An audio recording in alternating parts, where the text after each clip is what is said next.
Hello everyone, welcome back to my channel study only science. तो science की class में आप लोगों का बहुत बहुत स्वागत है। क्लास है सभी कॉम्पिटिटिव एग्जाम्स की तैयारी कर रहे एस्पिरेंट्स के लिए। ह्यूमन ब्रेन यानी कि मानव मस्तिष्क के हम टोटल 7 क्वेश्चंस को आज कवर करेंगे और ये वस्तुनिष्ठ प्रश्न जो प्रीवियस ईयर क्वेश्चंस और साथ में एक्सपेक्टेड क्वेश्चंस पर आधारित है। तो आप लोगों के लिए वेरी हेल्पफुल रहने वाली क्लास, तो प्लीज वीडियो में अंत तक बने रहिए और वीडियो को पूरा देखिए। हर एक प्रश्न जो है आपके लिए बहुत ही हेल्पफुल हो सकता है परीक्षा की दृष्टि से।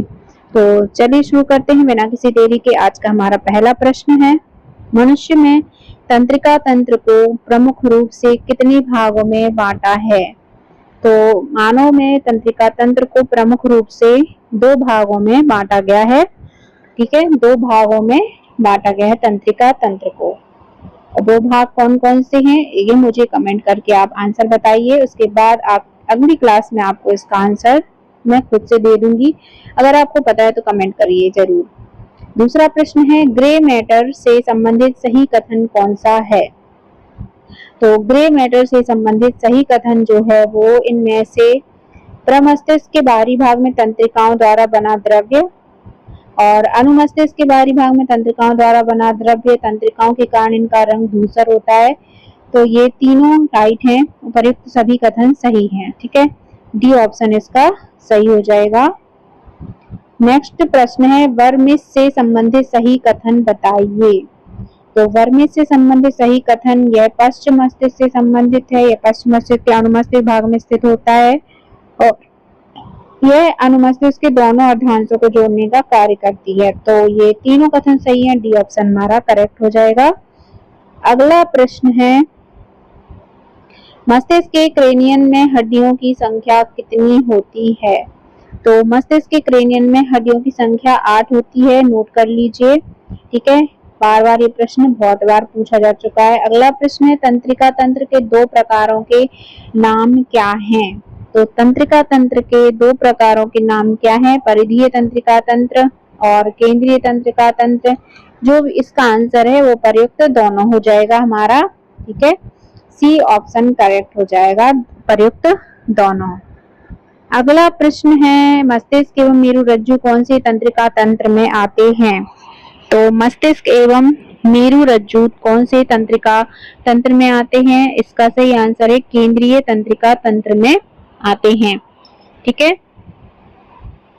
बी करेक्ट हो जाएगा। अगला प्रश्न है, वह जंतु कौन सा है जिसमें न्यूरॉन पाया जाता है परंतु मस्तिष्क अनुपस्थित होता है? तो वो कौन सा जंतु है जिसमें न्यूरॉन पाए जाते हैं मस्तिष्क अनुपस्थित हो जाए? उसका नाम है हाइड्रा। ठीक है, हाइड्रा। अगला प्रश्न है, मानव मस्तिष्क का भार लगभग होता है? तो मानव मस्तिष्क का जो भार है वो 1350 से 1400 ग्राम तक होता है। नेक्स्ट है, क्रेनियन क्या है? तो क्रेनियन क्या है?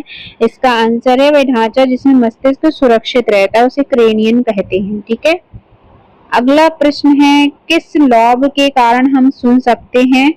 तो किस लॉब के कारण मनुष्य सुन सकते हैं? वो है टेम्पोरल लॉब। ठीक है, क्या नाम है उसका? Temporal lobe. अगला प्रश्न है, मेनिनजेज आवरण में पाई जाने वाली 3 परतों के नाम क्या हैं? तो मेनिनजेज आवरण में 3 परतों के नाम है ड्यूरामेटर, अरेक्नॉइड, पायामेटर। उपरोक्त तीनों आंसर हो जाएगा हमारा। ठीक है, 3 परतों के नाम पूछे हैं तो सभी आंसर। प्रमस्तिष्क का प्रत्येक गोलार्ध कितने लोब में विभक्त होता है? तो प्रमस्तिष्क का जो प्रत्येक गोलार्ध है वो कितने लोब में विभक्त होता है? वो 4 लोब में विभक्त होता है। नेक्स्ट प्रश्न है, मेनिनजेज मस्तिष्कावरण की, ठीक है, परतों का बाहर से अंदर की ओर सही क्रम क्या है? तो इसका सही क्रम है ड्यूरामोटर, अरेक्नॉइड और पायामीटर। ठीक है, जिसे मस्तिष्क आवरण कहते हैं, मेनिनजेज। अगला प्रश्न है, मस्तिष्क को कितने भागों में बांटा गया है? तो मस्तिष्क को 3 भागों में बांटा गया है, अग्र मस्तिष्क, मध्य मस्तिष्क और पश्चिम मस्तिष्क। अगला है, निम्न में से किसे मेटेनसिफिलोन भी कहा जाता है? तो इसमें कहा जाता है सेरेबेलम को। ठीक है, सेरेबेलम को मेटेनसेफेलॉन कहा जाता है। अगला है अग्र मस्तिष्क के अंतर्गत कौन से भाग आते हैं? तो अग्र मस्तिष्क के अंतर्गत ये दोनों भाग आते हैं, ठीक है, अनुमस्तिष्क और ये डाइसेफिलॉन, ठीक है, ये दोनों भाग आते हैं, सॉरी, प्रमस्तिष्क और डाइसेफिलॉन। नेक्स्ट है मस्तिष्क मुख्य रूप से किसका बना होता है? तो मस्तिष्क जो है मुख्य रूप से तंत्रिका कोशिका का बना होता है, ठीक है। अगला प्रश्न है डाइसेफिलॉन के अंतर्गत कौन से भाग आते हैं? तो डाइसेफिलॉन के अंतर्गत ये दोनों भाग आते हैं, थैलेमस और हाइपोथैलेमस, ठीक है। नेक्स्ट है डाइसेफिलॉन किस प्रमुख भाग का उपभाग है? तो डाइसेफिलॉन जो है अग्र मस्तिष्क का उपभाग होता है। नेक्स्ट है किसी बाहरी ध्वनि का असर मस्तिष्क में कितनी देर तक रहता है? तो किसी बाहरी ध्वनि का जो असर है वो मस्तिष्क में 0.1 सेकंड तक रहता है। अगला प्रश्न है मस्तिष्क का कौन सा भाग सोचने या चिंतन के लिए जिम्मेदार है? तो सोचने और चिंतन के लिए हमारा भाग जो होता है वो फोरब्रेन होता है, ठीक है, फोरब्रेन यानी कि फोरहेड भी बोल सकते हैं। अगला अग्र मस्तिष्क। नेक्स्ट है निम्न में से किसे प्रसारण केंद्र भी कहा जाता है? तो किसे प्रसारण केंद्र कहते हैं? थैलेमस को, ठीक है, प्रसारण केंद्र थैलेमस को कहा जाता है। नेक्स्ट प्रश्न है प्यास, नींद, भूख का नियंत्रण कौन करता है? तो इनका नियंत्रण हाइपोथैलेमस करता है, ठीक है। नेक्स्ट है मानव मस्तिष्क को रक्त द्वारा किसकी आपूर्ति होती है? तो मानव मस्तिष्क में जब रक्त का संचार होता है उससे ऑक्सीजन एवं ग्लूकोज की आपूर्ति होती है। अगला प्रश्न है खाने पीने की इच्छा का नियंत्रण मस्तिष्क का कौन सा भाग करता है? तो खाने पीने का नियंत्रण जो है वो अग्र मस्तिष्क करता है, ठीक है। अगला प्रश्न है संतुलन, समन्वय व मुद्रा का नियंत्रण मस्तिष्क का कौन सा भाग करता है? तो ये है सेरिब्लम या सेरिब्लम, ठीक है, सेरिबेलम करता है संतुलन, समन्वय, मुद्रा का नियंत्रण। नेक्स्ट है ह्यूमन ब्रेन का कितना हिस्सा प्रमस्तिष्क रखता है? तो ह्यूमन ब्रेन का जो है 2/3 हिस्सा यानी कि 70 से 80% हिस्सा जो है प्रमस्तिष्क है। नेक्स्ट है सोचना, समझना, याददाश्त का नियंत्रण कौन करता है? तो ये मस्तिष्क का कौन सा भाग? प्रमस्तिष्क करता है, ठीक है। नेक्स्ट है निम्न में से कौन सा लॉब दृष्टि देखने से संबंधित है? तो देखने से संबंधित है कौन सा लॉब है उसका नाम है ऑसिपिटल लॉब, ठीक है, ऑसिपिटल लॉब। नेक्स्ट है कार्पस कैलोसम क्या है? तो कार्पस कैलोसम है प्रमस्तिष्क के दोनों गोलार्धों को जोड़ने वाला, ठीक है, बी ऑप्शन करेक्ट। अगला है निम्न में से किसके चारों ओर प्रमस्तिष्क रहता है? तो प्रमस्तिष्क थैलेमस के चारों ओर रहता है, ठीक है। नेक्स्ट है मस्तिष्क का अध्ययन किसके अंतर्गत किया जाता है? तो मस्तिष्क का अध्ययन किया जाता है न्यूरोलॉजी के अंतर्गत, ठीक है, न्यूरोलॉजी। नेक्स्ट है सुनने एवं देखने के केंद्र मस्तिष्क के किस भाग में है? तो सुनने और देखने के केंद्र जो है वो मध्य मस्तिष्क के भाग में होता है। अगला प्रश्न है हमारा कॉर्पोरा क्वाड्रिजेमिना क्या है?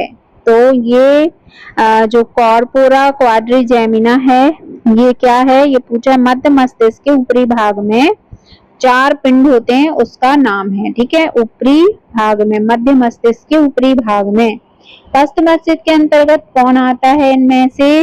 तो पश्च मस्तिष्क के अंतर्गत ये सभी आते हैं, नाम है अनुमस्तिष्क, पोन्स, मेडुला ऑब्लिंगेटा, ठीक है, तो उपर्युक्त सभी हमारा आंसर हो जाएगा।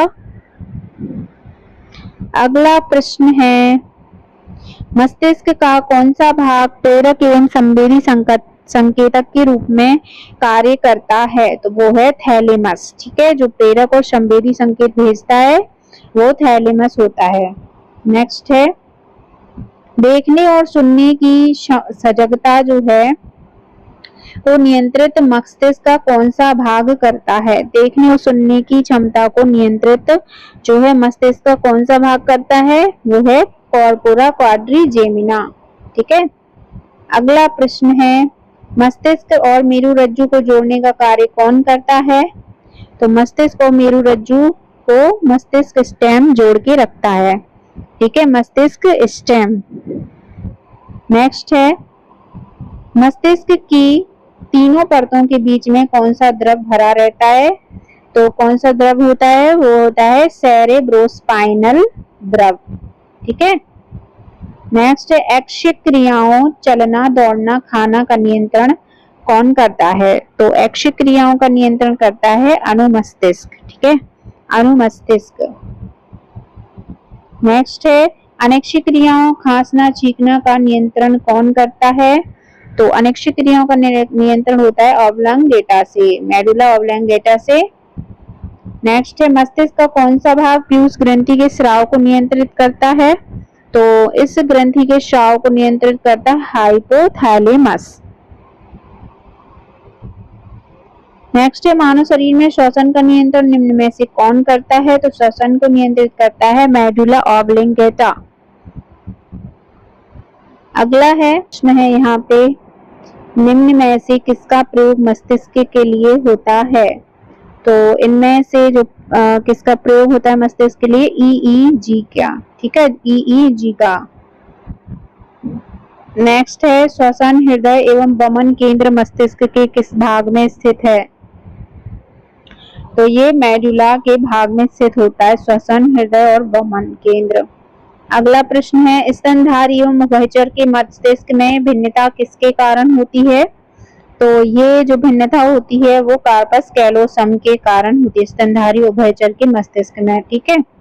नेक्स्ट है, मेडुला के ऊपर अनुमस्तिष्क के सामने अग्र मस्तिष्क के नीचे कौन अवस्थित होता है? मेडुला के ऊपर अनुमस्तिष्क के सामने और अग्र मस्तिष्क के नीचे तो कौन अवस्थित होता है? तो इसका आंसर है पोन्स। ठीक है, उस भाग का नाम है पोन्स। नेक्स्ट है, ठंड, गर्मी एवं दर्द का एहसास किस भाग के द्वारा होता है? तो ठंड, गर्मी और दर्द का एहसास थैलेमस के कारण होता है। ठीक है। नेक्स्ट है, मस्तिष्क आवरण मेनिंजेस में सूजन के कारण रोग हो जाता है। अगर आवरण में सूजन हो मस्तिष्क के तो उससे कौन सा रोग हो जाता है? तो ये उपर्युक्त सभी, यानी कि मेनिंजाइटिस, टनिक शोथ, मस्तिष्क ज्वर। ठीक है। नेक्स्ट है, निम्न में से गलत कथन कौन सा है? तो गलत कथन है टेम्पोरल लॉब सुनने से संबंधित, इससे नहीं है, सुनने से संबंधित है। ठीक है। अगला प्रश्न है, मानव शरीर के ताप का नियंत्रण कौन सा भाग करता है? तो शरीर के ताप को नियंत्रित करता है हाइपोथैलेमस। अगला प्रश्न है, मस्तिष्क स्टेम को बनाने वाले भाग कौन से हैं? तो मस्तिष्क स्टेम को कौन से भाग बनाते हैं? मध्य मस्तिष्क और पश्चिम मस्तिष्क। ठीक है। नेक्स्ट है, कॉर्टेक्स क्या है? तो कॉर्टेक्स जो है प्रमस्तिष्क का क्या होता है? बाहरी भाग होता है कॉर्टेक्स। नेक्स्ट प्रश्न है, निम्न में से कौन से अंग का प्रत्यारोपण नहीं हो सकता? तो इनमें से किसका प्रत्यारोपण अभी तक नहीं किया जा सका है? वो है ब्रेन। ठीक है, मस्तिष्क का प्रत्यारोपण नहीं हो सकता। अगला है, गंध की अनुभूति कौन से लॉब द्वारा होती है? तो गंध की अनुभूति करवाता है टेम्पोरल लॉब। ठीक है। नेक्स्ट है,